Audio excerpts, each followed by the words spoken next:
ക്രിസ്മസും ന്യൂ ഇയറും പണ്ടത്തെ ഒരു ഗുമ്മൊന്നുമില്ലല്ലേ.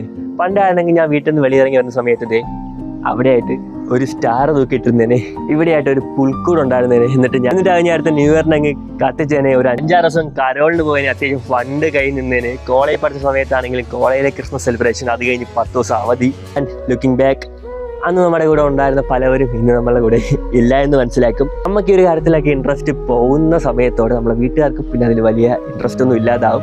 ആരെങ്കിലൊക്കെ ഒന്ന് വിളിച്ചു കഴിഞ്ഞാൽ പുറത്തോട്ടൊക്കെ പോകുന്നതല്ലാതെ പണ്ടത്തെ ആ ഒരു ഗുമ്മും കോപ്പൊന്നും ഇപ്പം ഇല്ല. ക്രിസ്മസും ന്യൂ ഇയറും എല്ലാം ജസ്റ്റ് നോർമൽ ദിവസങ്ങൾ. പണ്ടൊക്കെ ഇതുപോലെ ഇരിക്കുന്നവരെ കാണുമ്പോൾ എനിക്കതൊരു തമാശയായിട്ടാണ് ഞാൻ എടുത്തുകൊണ്ടിരുന്നത്. പക്ഷെ ഇപ്പം എനിക്ക് റിയാലിറ്റി ആയിട്ട് ചെറുതായിട്ട് കണക്റ്റ് ആവുന്നുണ്ട്. ഇതൊക്കെ ഇതിൻ്റെ ജസ്റ്റ് തുടക്കം മാത്രമാണ്. ഇത് കഴിഞ്ഞ് ജോലിയൊക്കെയായി പ്രാരാബ്ദങ്ങളിലോട്ടൊക്കെ കയറി കഴിഞ്ഞ് കഴിഞ്ഞാൽ ഈ ഒരു വൈബ് പോലും കിട്ടാൻ പോകുന്നില്ല. സോ എൻജോയ് വലിയ ക്യാൻ. നിങ്ങളിപ്പോൾ കിട്ടുന്ന ഈ ഒരു മൊമെൻറ്റ്സ് ഒന്നും നിങ്ങൾക്ക് ലൈഫ് ടൈമിൽ പിന്നെ കിട്ടാനും പോകുന്നില്ല.